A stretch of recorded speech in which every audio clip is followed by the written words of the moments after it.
Bueno, como le estuve diciendo en la introducción, hoy vamos a ver realmente profundizando en la inspección. Y para eso vamos a hablar del hábitus externo. ¿Qué es el hábitus externo?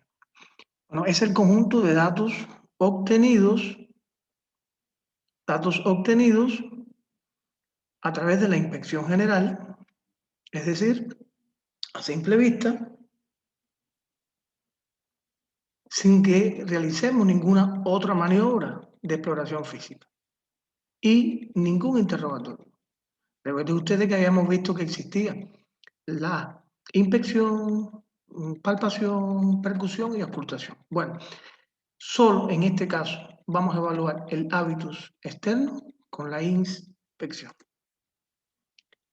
Para este hábito externo hay que considerar 10 puntos fundamentales. Aquí lo tenemos: la condición del paciente, el sexo del paciente, la edad aparente, la constitución, la conformación, la actitud, la facie, los movimientos anormales, las marchas anormales y el estado de conciencia.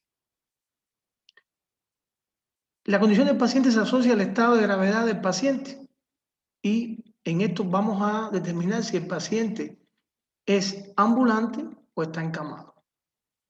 Ambulante es un paciente que camina, que llega al consultorio y que puede que no tenga algo que le moleste o puede que lo tenga.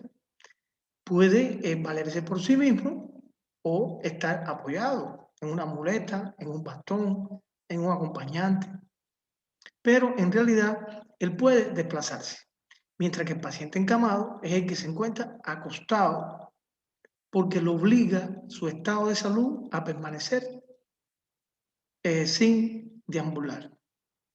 Esto vamos a ver que esto se puede dar cuando hay problemas en el sistema locomotor, el estado de la conciencia, diferentes patologías que lo vamos a ir estudiando en los momentos siguientes. El sexo. El sexo es muy importante porque cada sexo tiene sus características que van a estar definidas por la presencia de hormonas, de acuerdo a la concentración de estas hormonas, y van a dar un fenotipo que se va a diferenciar del hombre de la mujer. Por ejemplo, el hombre generalmente presenta un cabello grueso, abundante, con calvicies o entradas, que a no ser que use una moda un poco más moderna, no debe sobrepasar los hombros, una frente amplia, unas cejas abundantes, pestañas cortas, ojos grandes, orejas grandes y toscas, gruesas, la nariz ancha, tosca. Piense cómo los rasgos son toscos: bigote, barba, la nuez de Adán, importante, por el desarrollo de este cartílago cricoide. El tórax, vamos a ver que la cintura escapular es mayor que la cintura pélvica, puede presentar vello en la parte interior del tórax, glándulas mamarias no están desarrolladas y ahí hay una respiración costo inferior. El abdomen, bueno, pues hay una distribución del pelo desde el punto de vista androide, así como la grasa. La grasa se va a acumular en los flancos. La cicatriz umbilical es poco marcada.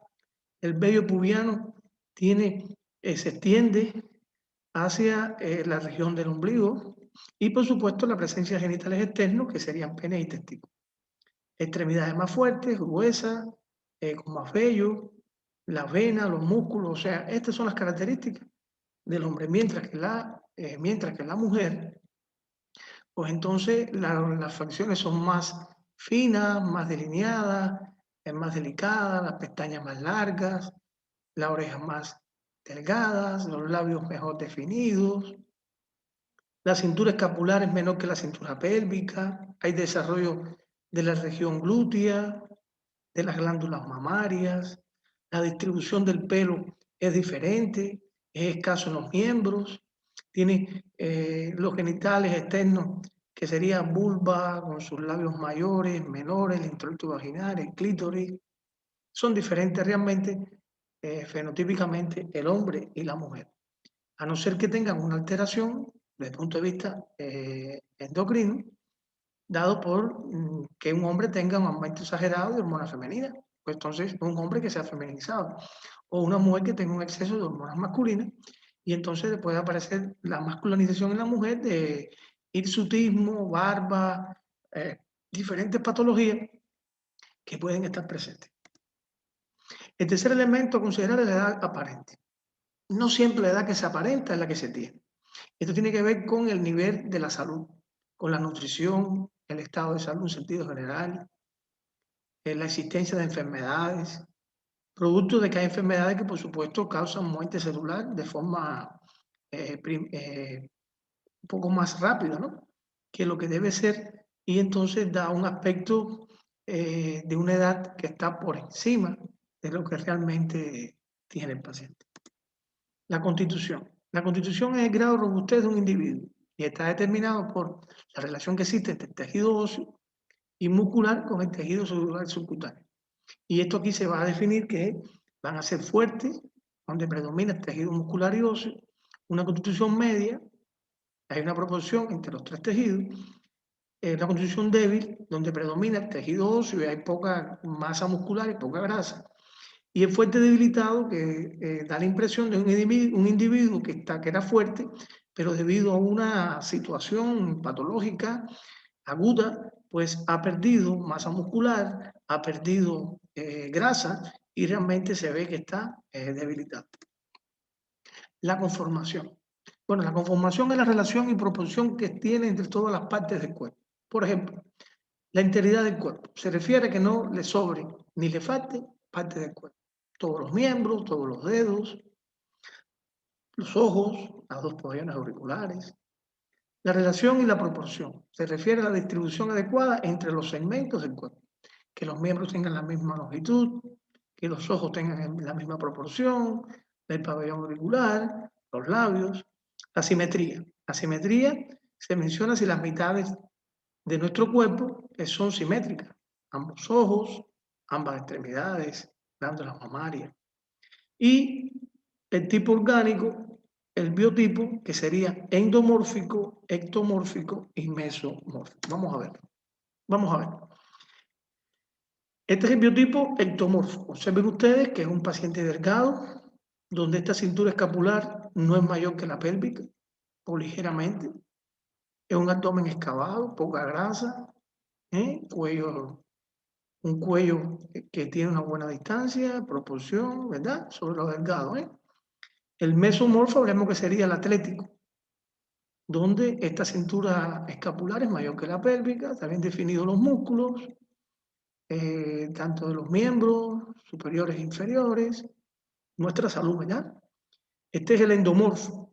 Fíjense, observen ustedes cómo aquí va a predominar estos diámetros del abdomen sobre la escápula, ¿verdad? Hay ginecomastia, hay mucha grasa, el aumento de volumen depende de la grasa, los miembros son cortos. Ahora, por la expresión fisonómica, nosotros podemos decir que existe el tipo pícnico, fíjense que este cuello es corto, es encorvado, es barrigón, miembros cortos. El tipo asténico, que es el delgado, donde se definen bien los revueltos costales, muy poca grasa, el cuello largo, orejas sobresalientes, la cara alargada. Y el atlético, que ya es más proporcional, fíjense, observen ustedes que está bien delimitado, los músculos, ¿verdad? La actitud. La actitud es la posición que guarda el individuo en el momento de realizar el hábitus este. Y puede ser libremente escogida. Es el individuo que no le molesta nada, que puede cambiar a su voluntad, que quiere y puede escoger su posición. La instintiva, esta posición la adopta el individuo para disminuir alguna molestia. Ejemplo, cuando hay un fenómeno peritoneal, pues tiene la posición fetal, que es brazos flexionados sobre el tórax, piernas sobre el abdomen, cabeza flexionada, y con eso disminuye el dolor. Fíjense que el paciente puede cambiar de posición, pero él no quiere. La forzada es aquella en que el individuo no puede cambiar su posición debido a que algo se lo impide, a pesar de querer. Por ejemplo, una fractura. Y la posición pasiva es aquella en que el individuo no puede moverse. Está y se queda como usted lo ponga en la cama, como usted lo deje. Por supuesto que esto es signo de gravedad. La fase. La fase es muy importante y van a ver ustedes que hay múltiples, gran cantidad de fases. Por ejemplo, la fase es la expresión de la cara de un individuo en un momento determinado. La cara tiene muchos músculos que están inervados que representan la mímica. Y esta mímica también refleja las expresiones. El miedo, la angustia, el dolor, el interés, la repugnancia, el desinterés y la alegría, la tristeza, los estados de ánimo. Bueno, pues entonces, dependencia de lo que este paciente se encuentre, si será su fase. Fíjense que la fase es la expresión fisionómica de la cara, la coloración y la forma de esta. Y permite de forma inmediata y rápida tener un conocimiento de la salud del paciente, del ánimo del paciente, de la inteligencia del paciente, de la cooperación del paciente. Y en sentido general nos dice mucho. Es muy importante definir las características de la fase. Miren ustedes que la expresión fisonómica se debe al tono y la contracción de los músculos faciales, agonistas y antagonistas, los extrínsecos de los ojos, la actividad de las glándulas lagrimales, y dependiendo de esta acción sobre estas estructuras, del tálamo y del hipotálamo. También es controlada por estímulos de la corteza cerebral y de las emociones. Fíjense que en los sujetos sanos el aspecto de la cara varía según los múltiples factores, la edad, la raza, el estado de ánimo. En los sujetos pícnicos, la cara tiene un contorno pentagonal en forma de escudo, ancho, un color fresco en la piel y la frente notablemente despejada. En el lectosómico tiene un contorno frontal de la cara ovoidea con un eje corto. Y en los atléticos, ya la cara es más ovoide, es alargada, sin un perfil característico. Vamos a ver algunas fases. La fase normal es una fase expresiva, inteligente, atenta, cooperativa, que no muestra dolor, que no muestra preocupación, que no muestra tristeza.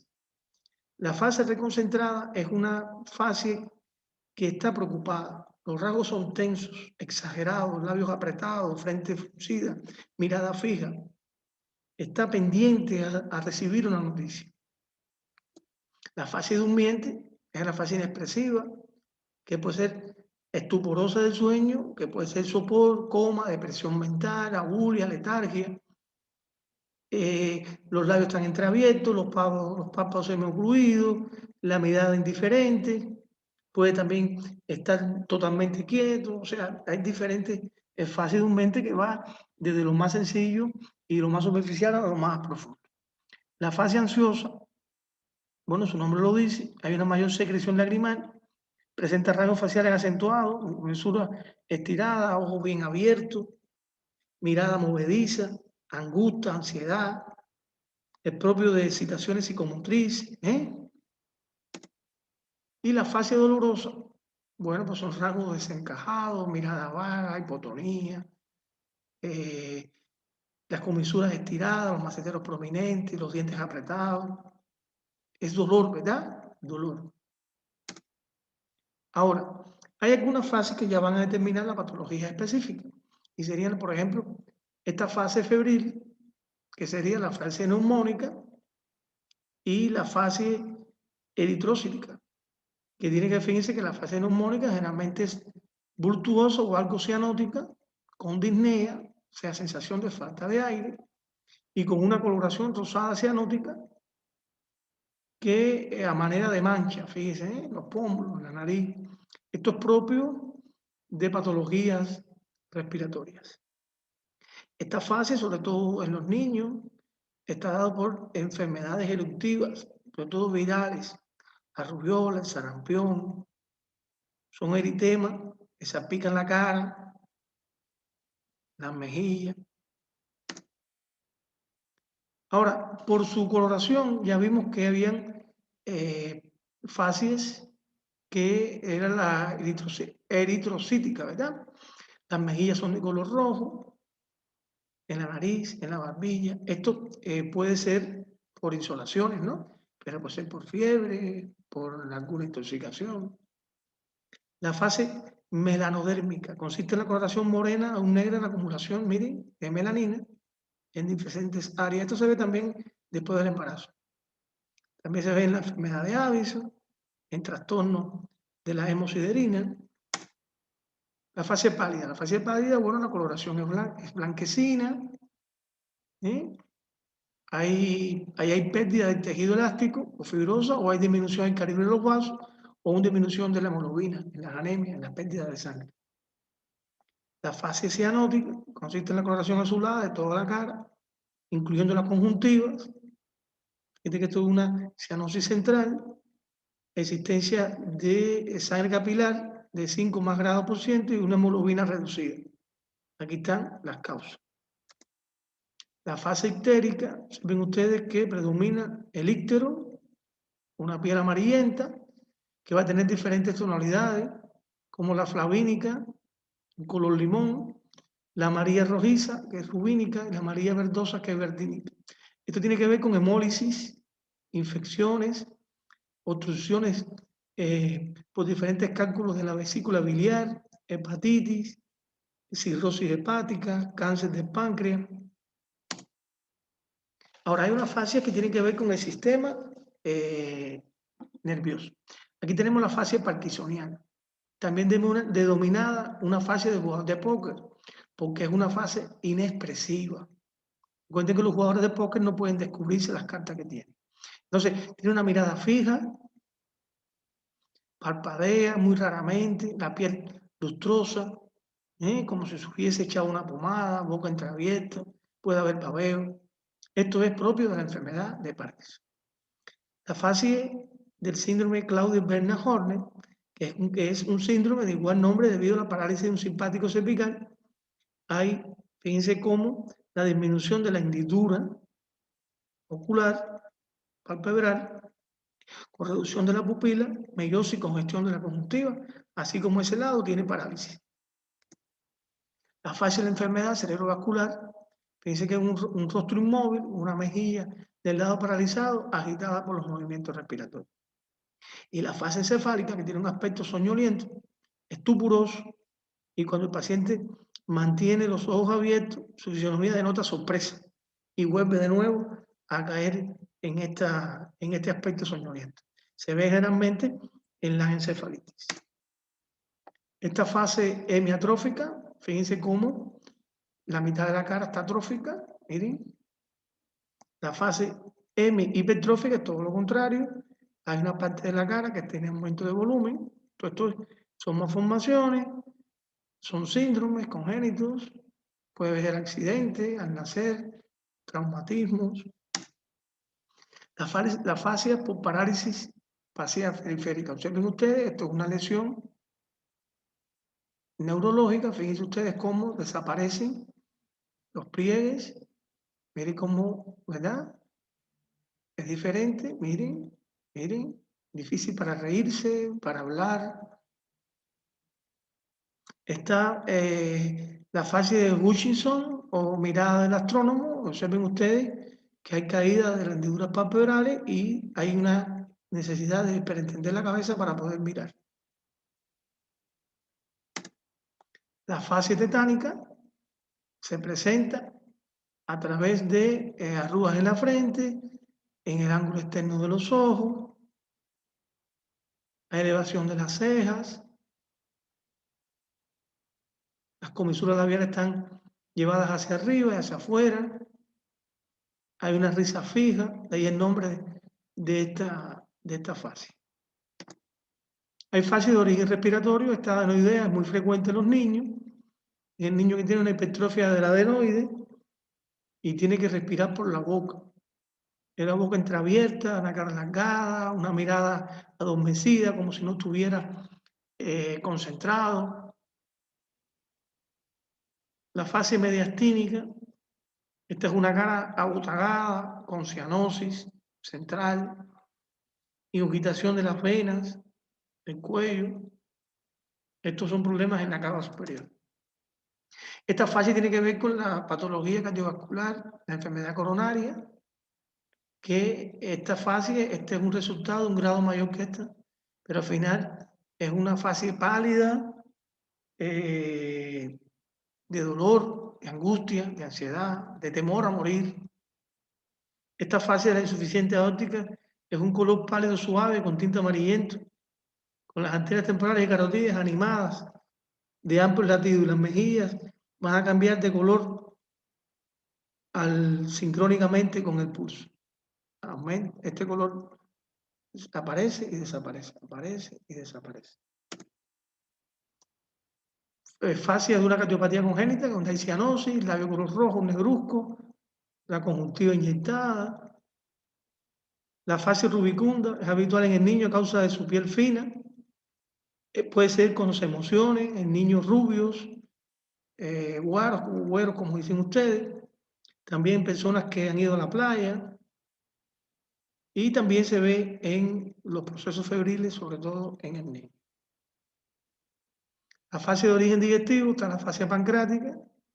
Hay contracciones musculares faciales por el dolor, hay una palidez cianótica de las mejillas, hay exostalmo.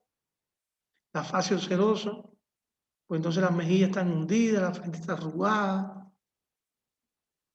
La fascia cirrótica, predomina el íctero. Hay arañas vasculares. La fascia peritoneal hipocrática, que puede encontrarse en enfermedades graves como una peritonitis aguda o en estado de shock. El paciente está gravemente enfermo, fíjense ustedes, esta mirada, cianosis, nariz afilada, signo de deshidratación. La fase histérica, la color amarilla de la cara, la esclerótica, la palma de las manos, el paladar, la base de la lengua. Tiene que ver con reacciones hemolíticas, infección, obstrucciones biliares, hepatitis, cirrosis, cáncer de vía digestiva. La fase de origen renal tenía la fase por nefritis, que se ve en la glomerulonefritis difusa aguda, y la fase del insuficiente renal crónico. Hay edema, palpebral, ¿verdad? Peruritario, ¿verdad? Rostro pálido. La fase de origen endocrino está la acromegalia, donde todo es grande. Fíjense, hay un protagonismo anormal del desarrollo de este maxilar inferior, la nariz, los pabellones, los ojos, todo es grande. La fase cretina, que es un hipotiroidismo congénito, endémico o adquirido, una cara redonda, infiltrada, como una especie de una luna llena, con una boca entreabierta, la lengua por fuera y sale saliva. Y la fase, todo lo contrario, que sería la hipertiroidea, ojos bien abiertos, expresión de susto, cara delgada, puede haber temblores. La fase mixematosa también tiene que ver con el hipotiroidismo. Acá. La fase adisoniana, que es una hiperpigmentación de la piel y la mucosa. Estos son pacientes que tienen una insuficiencia suprarrenal o una tuberculosis de esta suprarrenal. La fase de Cushing es todo lo contrario. Esto está asociado a una cara de luna llena y tiene que ver con el exceso en el uso de corticoides, de desametasona, hidrocortisona. La fase es virilizada, es una mujer que le ha salido pelo en el labio, o sea, en el bigote, en la barba. Generalmente son tumores de la hipófisis, tumores masculinizantes del ovario. La fase mongólica es de síndrome de Down, trisomía 21, la cara redonda, ¿verdad? La pérdida de esta comisura acá, micrognatia, macroglossia, orejas implantadas abajo. La fase sardónica, la mitad superior de la cara, espesa concentración y la inferior, forzada. Problemas por contracturas importantes de los músculos. Ahora, los movimientos anormales son temblores, las convulsiones, los tics, los movimientos coreicos, los atetóxicos, los distónicos, las fasciculaciones, los corfológicos, el hemibalismo y los movimientos parkinsonianos. Vamos a ver los temblores. Los temblores son movimientos involuntarios, rítmicos, oscilatorios, regulares, que pueden dividirse de acuerdo a la amplitud, pueden ser de pequeña o mediana gran amplitud, rápidas o más lentas, y de acuerdo también en el momento que se presenta.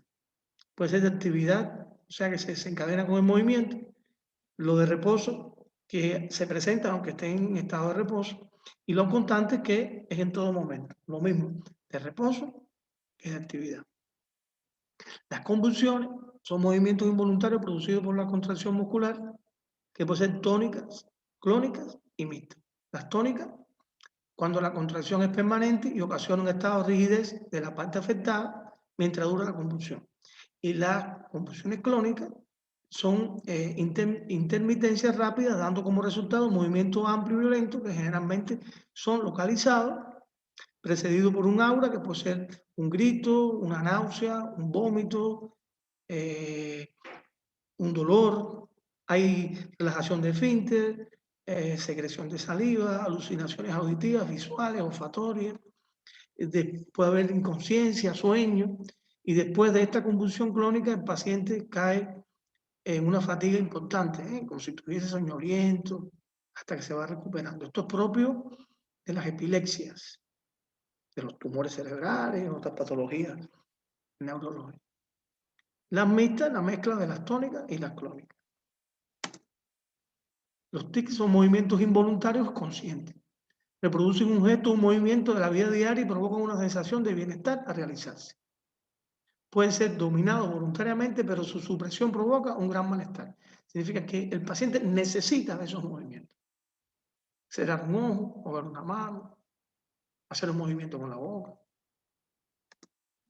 Los movimientos coreicos son movimientos involuntarios, estos son involuntarios, rápidos e irregulares, desordenados, que pueden ser finos o de gran amplitud, y aumentan durante la actividad muscular.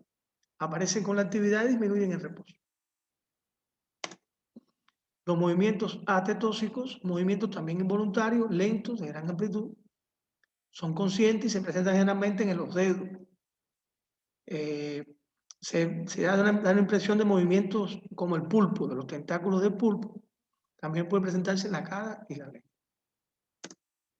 Los distónicos son movimientos involuntarios conscientes, lentos, de gran amplitud, y tienen como característica que colocan la parte del cuerpo en una posición forzada, habitualmente de torsión. Son de aspecto generalizado. Las fasciculaciones son movimientos involuntarios de zonas musculares con poca amplitud, rápidos, rítmicos, finos, generalmente en una región del cuerpo, y es debido, por ejemplo, al frío o a la administración de medicamentos, algunos venenos, algunas toxinas. Los movimientos corfológicos son movimientos también involuntarios, son arrítmicos, inconscientes, y da la impresión que el paciente se está quitando como basura de su cuerpo, ¿no? Como si estuviese limpiándose su cuerpo, con una o con dos extremidades. Y es un signo premonitorio de la muerte. El hemivalismo son movimientos involuntarios bruscos, violentos, como si se despegara la extremidad superior de un lado o de otro, ¿no? De forma regular. Es bastante fea, ¿no? Y de un alarde, una cosa violenta. Los movimientos parkinsonianos también tienen que ver con la enfermedad de Parkinson, son movimientos musculares, involuntarios, conscientes, constantes, son finos a la hora de agarrar un vaso, tomar agua, escribir. Puede haber movimientos en el maxilar inferior, en las manos, y es muy frecuente, por supuesto, en los pacientes ya con enfermedad de Parkinson, que generalmente son pacientes ya ancianitos.